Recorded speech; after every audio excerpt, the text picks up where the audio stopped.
You're doing something wrong with your car's tires right now, even if you think everything is fine. It doesn't matter if you check tire pressure every week, follow the door jam sticker, or trust the TPMS. The way you're doing it today, your tires are wearing out much sooner than they should, your safety is being reduced, and your money is quietly disappearing mile after mile with no warning light on the dashboard and no strange noise to alert you. The most common belief is simple and comfortable. There's a correct standard PSI.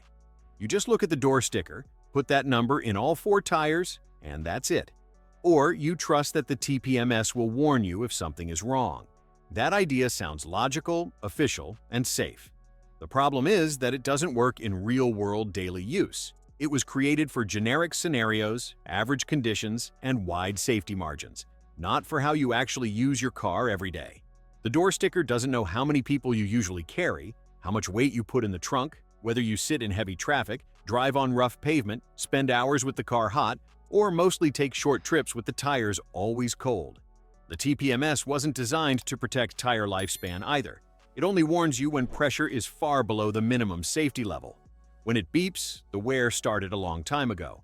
In practice, you follow the official rule, do everything right, and still see your tires wear out too early. You replace tires at 25, 30, or 35,000 kilometers thinking that's normal, assuming it was bad luck, a bad brand, or bad roads. It wasn't. It was misunderstood tire pressure, repeated without questioning. That standard rule exists to avoid lawsuits and serious accidents, not to maximize durability. It puts you inside a safe range, but not inside the ideal range for your use. And that's exactly where the silent loss happens. When you inflate all tires to the same standard PSI without considering real weight, load distribution, and driving style, you create uneven wear that doesn't show up in the first month. It starts small, almost invisible, and keeps building. The tread doesn't work the way it should, the contact with the road is wrong, and the tire starts dying on the inside long before you notice it on the outside. You don't feel the car pulling, you don't hear strange noises, and you don't see any warning lights. The car feels normal. And that's exactly why almost everyone repeats this mistake for years. In real life, the mistake looks like this. You buy a new set of tires, inflate them according to the door sticker, and keep that pressure for months. You drive every day, deal with traffic, speed bumps, potholes, rough roads, and you're almost always alone or with just one more person. At 20,000 kilometers, the tire still looks fine on the outside, but it has already started losing performance. At 30,000, the steering feels heavier, the car slips more on wet roads, and uneven wear starts to show. At 35,000 kilometers, you replace the tires thinking that's normal lifespan. It isn't. What happens mechanically is simple. Tires work through their contact patch. When pressure isn't adjusted to real use, that contact area is wrong. If PSI is higher than ideal for the weight and daily use, the center of the tread works more than the edges. If it's lower than ideal, the edges take more stress. In both cases, wear is uneven. The tire doesn't use all its rubber the right way. That uneven wear generates excess heat. Heat is a direct enemy of rubber. The more heat, the faster the tire ages, loses grip and stiffness. You don't see this happening.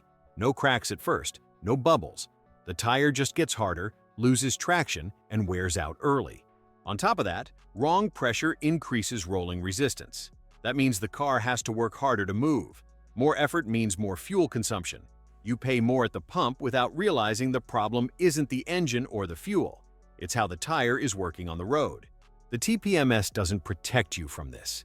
It only warns you when pressure drops far below the minimum. It doesn't warn you when you're driving with acceptable pressure that's wrong for your use. And the door sticker doesn't account for your daily reality. It only keeps you inside a generic limit. That's why so many people do everything right and still replace tires too early. The mistake isn't obvious. It's silent, progressive, and expensive. Let's put real numbers on this, because this is where the loss becomes clear. A tire designed to last 50,000 kilometers, when used with generic pressure that isn't ideal for your daily use, often loses 20% to 30% of its lifespan with no clear warning signs. That means replacing your tires at 21,000 or 25,000 miles thinking it's normal. On a set of 4 tires that costs, for example, $600, you're throwing away between $120 and $180 every time you replace them too early. In terms of pressure, The difference that causes this loss isn't big. Often we're talking about 2 or 3 psi off the ideal point. 2 psi sounds irrelevant? It isn't. 2 psi changes the contact patch, how the tire dissipates heat, and how the tread touches the asphalt. That small difference, repeated over thousands of kilometers, destroys the tire from the inside. The worst part is that you get no warning. The car doesn't show a fault. The steering wheel doesn't shake. The dashboard stays quiet. The wear looks even to the eye, but mechanically, it's wrong. When you realize it, it's already done. The rubber has lost flexibility, grip is gone, and the tire no longer delivers safety in braking and cornering, especially on wet roads. Many people only realize this when they compare two identical cars. One that runs with pressure adjusted to real use easily reaches 50,000 kilometers. The other, religiously inflated by the door sticker, replaces tires just over 35,000.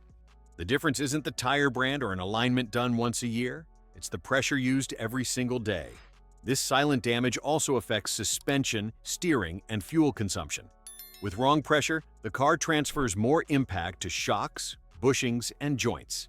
Everything works outside its ideal range. You don't notice it in the first year, but you pay the price earlier in maintenance. And that's exactly why this mistake is so common. It doesn't shout. It whispers while emptying your wallet and reducing your safety margin without you noticing. The fix is simple, practical, and costs nothing. You're not going to ignore the door sticker. You're going to stop treating it as an absolute number. Use that PSI as a starting point, not as a final truth. With the tires cold, inflate them to that value and observe behavior during real use. Then make small adjustments, 1 PSI at a time, never big changes.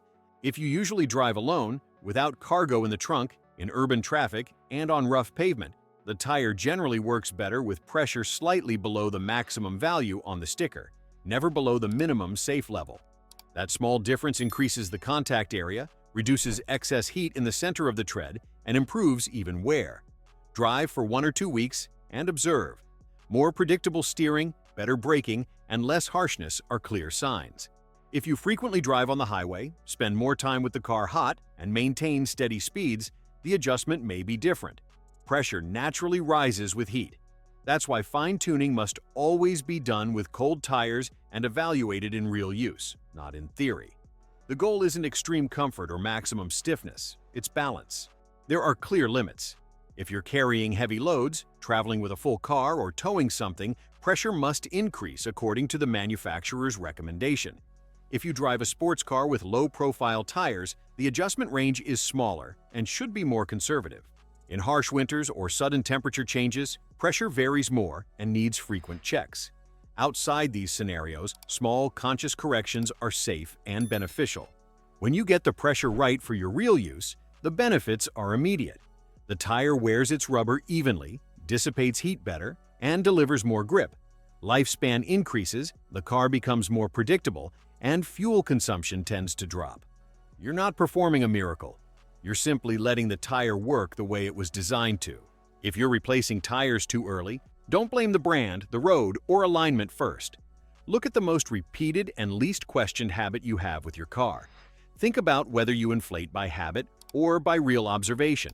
And think about how many people you know who do exactly the same thing, convinced they're right. This is the kind of mistake that only stops costing money when you start paying real attention. If you want to keep understanding what truly wears your car in daily use, what makes you spend money without realizing it, and how to fix it in a practical and safe way, subscribe to the channel now. Here, you learn how to avoid common mistakes before they turn into losses.